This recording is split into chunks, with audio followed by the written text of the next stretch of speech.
തെയ്യത്തിൻ്റെ ഐതിഹ്യങ്ങളിലൂടെയാണ് നമ്മുടെ ഇന്നത്തെ യാത്ര. ആദ്യമായി വടക്കൻ കേരളത്തിൽ കെട്ടിയാടിച്ചു വരുന്ന ഒരു പ്രധാന തെയ്യമാണ് പൊട്ടൻ തെയ്യം. ജാതീയ ഉച്ചനീതിത്വങ്ങൾ വളരെ ശക്തമായിരുന്ന കാലത്ത് മനുഷ്യരെല്ലാവരും സമന്മാരാണെന്ന് വിളിച്ചു പറയാൻ ധൈര്യം കാട്ടിയ ഒരു കീഴ്ജാതിക്കാരൻ്റെ ഐതിഹ്യമാണ് പൊട്ടൻ തെയ്യത്തിന് പിറകിലുള്ളത്.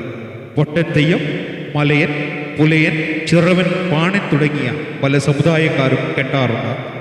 3 തരത്തിലുള്ള പൊട്ടനുണ്ട്: പുലപ്പൊട്ടൻ, പുലമാരുതൻ, പുലച്ചാമുണ്ടി എന്നിങ്ങനെ അവ അറിയപ്പെടുന്നു. ഉത്തരൻ പറയാൻ കഴിയാതെ ചോദിച്ചു കുഴക്കുന്ന ഒരാളെ പൊട്ടൻ എന്ന് മുദ്രകുത്തി തന്ത്രപൂർവ്വം ഒഴിഞ്ഞു മാറുന്നതിനാവാം പറയേണ്ട കാര്യങ്ങളെല്ലാം തമാശയായും കാര്യമായും കൂട്ടിക്കുഴച്ച് പറഞ്ഞ് ഫലിപ്പിക്കുന്ന പൊട്ടൻകളി കളിക്കുന്നത് കൊണ്ടുമായിരിക്കാം ഈ ശൈശവശക്തിയുള്ളതായി കണക്കാക്കുന്ന തെയ്യത്തിന് ഈ പേര് വന്നത്. ഐതിഹ്യത്തിലോട്ട് പോവുകയാണെങ്കിൽ ശ്രീ പരമേശ്വരൻ ചാണ്ടാല വേഷധാരിയായി ശങ്കരാചാര്യരെ പരീക്ഷിച്ച് പുരാവൃത്തത്തിൻ്റെ പശ്ചാത്തലത്തിലുണ്ടായ തെയ്യമാണ് എന്ന് ചിലർ വിശ്വസിക്കുന്നു. 8-ാം നൂറ്റാണ്ടിൽ ശങ്കരാചാര്യരുടെ കൃതി മനീഷാ പഞ്ചകത്തിൽ ഈ സംഭവം പരാമർശിക്കുന്നു. എല്ലാ തെയ്യങ്ങളുമായി ബന്ധപ്പെട്ട് പറഞ്ഞു കേൾക്കുന്ന പുരാവൃത്തങ്ങൾ ഏതെങ്കിലും രാമകഥകളുമായി ചേർന്ന് നിൽക്കുന്നതാണ്. ശങ്കരാചാര്യൻ അലങ്കാരൻ എന്ന പുലയനുമായി വാഗ്വാദം നടത്തിയത് കണ്ണൂർ ജില്ലയിലെ പുളിങ്ങോം എന്ന പ്രദേശത്ത് വെച്ചാണെന്ന് വിശ്വസിക്കപ്പെടുന്നു. അതിപ്രാചീനമായ ശങ്കരനാരായണ ക്ഷേത്രത്തിൽ തൽക്കാവരിയിലേക്കുള്ള യാത്രാമധ്യേ അദ്ദേഹം എത്തിച്ചേർന്നു. എന്നും അവിടെ കൂടിയവരോട് അദ്വൈത തത്വത്തെക്കുറിച്ച് പ്രഭാഷണം നടത്തവേ അകലെ കുന്നിച്ചെരുവിലിരുന്ന് അലങ്കാരൻ എന്ന പുലയുവാവ് അത് കേട്ടു എന്നുമാണ് വിശ്വാസം. പിറ്റേന്ന് പുലർച്ചെ തൽക്കാവേരിയിലോട്ട് പുറപ്പെട്ട ആചാര്യനോട് വഴിയിൽ നിന്ന് തീണ്ടലിനെ പറ്റി വാഗ്വാദം നടത്തി അലങ്കാരൻ്റെ ചോദ്യങ്ങൾക്ക് മറുപടിയില്ലാത്ത ശങ്കരാചാര്യൻ സമദർശിയായി മാറിയെന്നും കീഴ്ജാതിക്കാരനെ ഗുരുവായി വണങ്ങിയെന്നും കഥയ്ക്ക് ഉപോത്ഭകമായി പുളിങ്ങോത്തു നിന്നും തൽക്കാവേരിയിലേക്കുള്ള ഒറ്റവരി പാതയും ഒരേ വരമ്പിൽ നിന്നും ബ്രാഹ്മണനും പുലയനും സംസാരിക്കുന്നത് ശരിയല്ലെന്ന ശാഠ്യം മാറ്റാൽ അലങ്കാരൻ തൻ്റെ കയ്യിലെ മാടിക്കോൽ വഴിയിൽ കുറുകെ വെച്ച് രണ്ടാക്കിയാണ് വരമ്പ് ഇടവരമ്പ് എന്ന സ്ഥലപ്പേരെന്നും ഇവർ ചൂണ്ടിക്കാണിക്കുന്നു. തെയ്യം നടക്കുന്ന സ്ഥലത്ത് പൊട്ടൻ്റെ തോട്ടം നടക്കുന്ന സമയത്ത് വൈകിട്ട് 8 മണിയോടെ പുളിമരം, ചെമ്പകമരം തുടങ്ങിയ മരങ്ങൾ ഉയരത്തിൽ കൂട്ടി ഉണ്ടാക്കുന്ന മേലേരിക്ക് തീ കൊടുക്കും. രാവിലെ 4-5 മണിയാകുമ്പോഴേക്കും ഇവ ഏകദേശം കത്തിക്കനലായി തീർന്നിട്ടുണ്ടാവും. ആ സമയത്താണ് പൊട്ടൻ്റെ തെയ്യം പുറപ്പെടുക. ഇതിനിടെ കനൽ മാത്രം ഒരിടത്തും കത്തിക്കൊണ്ടിരിക്കുന്നവ മറ്റൊരിടത്തും കൂട്ടിയിടും. പൊട്ടൻ തെയ്യം കത്തുന്ന തീയിലും കനലിലും മാറി മാറി ഇരിക്കുകയും കിടക്കുകയുമൊക്കെ ചെയ്യും.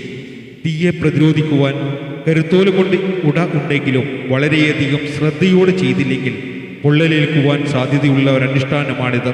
കത്തുന്ന തീയിലിരിക്കുമ്പോഴും കുളിരാണ്, വല്ലാതെ കുളിരാണ് എന്നാണ് പൊട്ടൻ പറയാറ്. പൊട്ടൻ ദൈവത്തിൻ്റെ നിവേദ്യത്തെക്കുറിച്ച് പറയുകയാണെങ്കിൽ തോറ്റം നടക്കുന്നതിന് മുൻപായി പൊട്ടൻ തെയ്യത്തിനുള്ള നിവേദ്യം സമർപ്പിക്കുന്നു. 2 നിലവിളകൾക്ക് മുന്നിൽ ഉണക്കലരി, പുഴുങ്ങലരി, തേങ്ങ, മലർ, വെറ്റില, അടക്ക, ഇടിച്ച അവൽ തുടങ്ങിയവ വയ്ക്കുന്നു. പൊട്ടൻ തെയ്യത്തിൻ്റെ ആയുധമായ കിങ്ങിണിക്കത്തിയും അരിവാളിന് സമാനമായ ഒരിനം വളഞ്ഞ കത്തിയാണിത്. നിലവിളക്കിന് മുന്നിൽ വയ്ക്കും. ചില തറവാടുകളിലും കാവുകളിലും പൊട്ടൻ തെയ്യത്തോടൊപ്പം പുലമാരുതൻ തെയ്യവും കെട്ടാറുണ്ട്. പുലമാരുതൻ തെയ്യത്തിൻ്റെ മുഖപ്പാള കുറച്ച് ചെറുതാണ്. നിവേദ്യം വയ്ക്കുന്നതോടൊപ്പം പൊട്ടൻ്റെയും പുലമാരുതിൻ്റെയും മുഖപ്പാളകൾ കൂടെ വെക്കുന്ന പതിവുണ്ട്.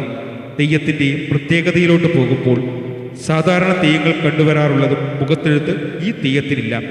പകരം മുഖത്ത് നേരത്തെ തയ്യാറാക്കിയ മുഖാവരണം അണിയുകയാണ് പതിവ്.